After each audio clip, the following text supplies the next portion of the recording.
বিসমিল্লাহির রহমানির রহিম। আসসালামু আলাইকুম। পিএন ডেলি ব্লগের সবাইকে অনেক অনেক শুভেচ্ছা, শুভ সকাল। আবার চলে আসলাম নিউ আরেকটি লাইফস্টাইল ডেলি ব্লগ নিয়ে। আর আমি আছি তোমাদের সঙ্গে বিক্রমপুর মঞ্চগঞ্জ থেকে। আজকে সাপ্তাহিক বাজার গোছাবো, সেই ভিডিওটা তোমাদের সঙ্গে শেয়ার করব। সঙ্গে আছে দুইটা টিপস। আশা করি ভিডিওটা ভালো লাগবে। আর ভালো লাগলে প্লিজ একটা লাইক দিয়ে ভিডিওটা দেখা শুরু করো।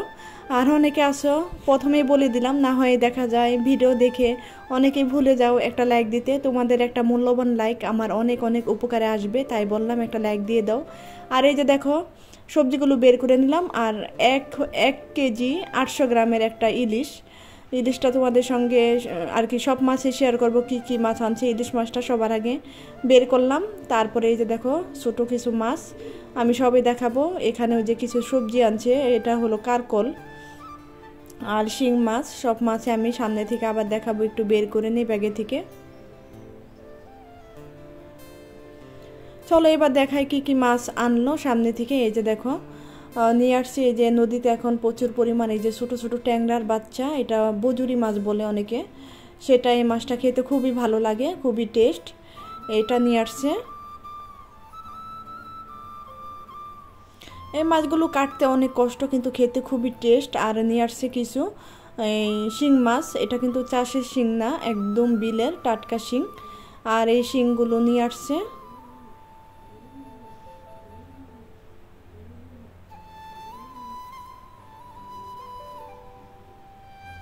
আর এই যে আমার দুই ছেলে পুঁটি মাছ ভাজা খুব পছন্দ করে, তার জন্য কিছু পুঁটি নিয়ে আসছে। পুঁটিগুলো বলে একদম সস্তা, এতগুলো পুঁটি মাত্র 50 টাকা। আর তোমাদের কাছে বলে দিই, আমি জিজ্ঞেস করছিলাম কোন মাছ কত, তাই আমি দামটা বলে দিব। আর ওই যে ট্যাংরা মাছগুলো 100 টাকা। আর এই যে বিলের শিং মাছগুলো হলো 600 টাকা। আর ইলিশ মাছটা নিচে হলো 1600 টাকা কিলো। বড় ইলিশ দেখে 1 কেজির একটু বেশি আর কি, 1600 টাকাই হয়েছে ইলিশটা।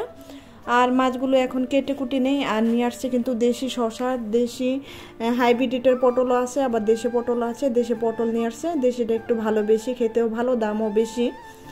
আর এই যে ইলিশ মাছটা আজকে রান্না করব না, আজকে শুধু সাপ্তাহিক বাজারে গোছানো দেখাবো। আর আমি অফ ক্যামেরায় গরুর মাংস রান্না করে নিয়েছি, আজকে আর রান্না বাড়া তোমাদের সঙ্গে শেয়ার করব না। আর এই যে টিপস নাম্বার 1, টিপসটা হলো আমি সবসময় ইলিশ মাছে এইভাবে লেবু দিয়ে রাখি, কানসার মধ্যে না হয় দুই তিন টুকরা লেবু এভাবে ব্যাগে দিয়ে ব্যাগটাকে ভালো মতো পলি ব্যাগটাকে গিট দিয়ে নিতে হবে, যেন বাতাস বের না হয় কিংবা বাতাস ভিতরে না ঢুকে। এই যে দেখো 1 ফুটাও কিন্তু বাতাস ঢুকবে না, তাহলে না ইলিশ মাছ অনেক দিন পর্যন্ত তোমাদের একদম টাটকা থাকবে। অনেক সময় দেখা যায় ইলিশ মাছ ফ্রিজিং করে রাখলে কিন্তু নোনা নোনা গন্ধ হয়ে যায়, খেতে ভালো লাগে না, কেমন যেন হয়ে যায়। এইভাবে তোমরা লেবুর টুকরা দিয়ে রাখলে কিন্তু অনেক দিন ইলিশ মাছ ভালো থাকবে। টিপস নাম্বার 2, এই যে দেখো গরমের দিনে কিন্তু মাছ তাড়াতাড়ি নষ্ট হয়ে যায়, তার জন্য আমি 1 টুকরা আগেই বরফ পেতে রাখছিলাম, সে বরফ দিয়ে রাখছি। এখন যত দেরিতে কাটি না কেন মাছগুলো নষ্ট হবে না। আর এই মাছও বরফের পানি দিয়ে দিছি, কারণ এই ছোটো মাছগুলো কাটতে কিন্তু অনেকটা দেরি লাগে। আর তোমরা চাইলে লবণের পানিতেও কিন্তু ভিজিয়ে রাখতে পারো, বরফ না থাকলে পানির মধ্যে লবণ গুলিয়ে তারপরে ভিজিয়ে রাখতে পারো। কীভাবে, এইভাবে লবণ দিয়েও তোমরা রেখে দিতে পারো, যখন তোমাদের সময় হবে তখন তোমরা ধীরে ধীরে কেটে নিতে পারো। কারণ অনেকের ফ্যামিলিতে মাছ কাটা দেখা যায়, অনেক মাছ আনলে একা একা কাটতে কাটতে অনেকটা দেরি হয়ে যায়, মাছ কিন্তু গরমের দিনে তাড়াতাড়ি নষ্ট হয়ে যায়। আর এগুলো হলো বরফ ছাড়া মাছ, আরও তাড়াতাড়ি নষ্ট হয়ে যাবে, এই জন্য আমি এইভাবে আর কি করি। আর টিপস নাম্বার 3, এই যে তোমরা যখন শিং মাছ কাটবে তখন একটু লবণ দিয়ে নিবে।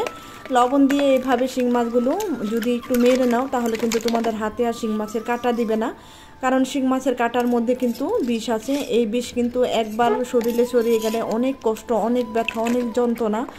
আর টিপস নাম্বার 3, তোমাদের কেমন লাগলো টিপসগুলো তোমরা কিন্তু কমেন্ট করে জানাবে। আমি কিন্তু এইভাবে শিং মাছ লবণ দিয়ে মেরে মাত্র 10 মিনিট একটু ঢেকে রাখলে কিন্তু শিং মাছগুলো মেরে যাবে, 10 মিনিটও লাগবে না, মাত্র 5 মিনিট হলেও মরে যাবে। তখন তোমরা খুব সহজে শিং মাছগুলো কেটে নিতে পারবে। আর আজকে আমি শুধু শিং মাছগুলো কেটে ধুয়ে ফ্রিজিং করে সব কিছু রেখে দিলাম অফ ক্যামেরায়, আর বেশ বড় করব না ভিডিওটা। আর এই যে দেখো বাজার থেকে জাম নিয়ে আসছিল, সেই জাম আজকে মাখবো।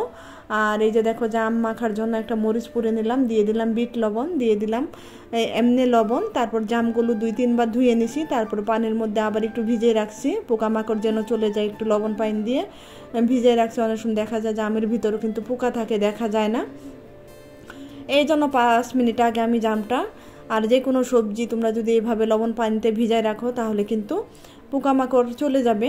আর এই যে দেখো জামটা মেখে নিলাম, মাশাল্লাহ খুবই টেস্ট হয়েছে। এবছরের প্রথম জাম ভর্তা খেয়ে নিলাম। আর জাম কিন্তু এমনি খেতে খুব ভালো লাগে ভর্তা করে। তোমরা চাইলে হালকা একটু চিনিও দিতে পারো, জামটা মিষ্টি তাই আমি একটু চিনি দিলাম না, একটু টক টক ঝালেই ভালো লাগে। তারপর তো আমি খেয়ে নিলাম, খেয়ে বড় ছেলের জন্য রেখে দিলাম, আর তো কেউ খাবে না। তারপর নাফিস চলে আসলো কোচিং থেকে, নাফিসকে দিয়ে দিলাম। আর আজকে আর রান্না বাড়া খাওয়া দাওয়া তোমাদের সঙ্গে আর শেয়ার করব না। প্রতিদিন তো রান্না বাড়া খাবার দাবার শেয়ার করি, আজকে আর শেয়ার করলাম না।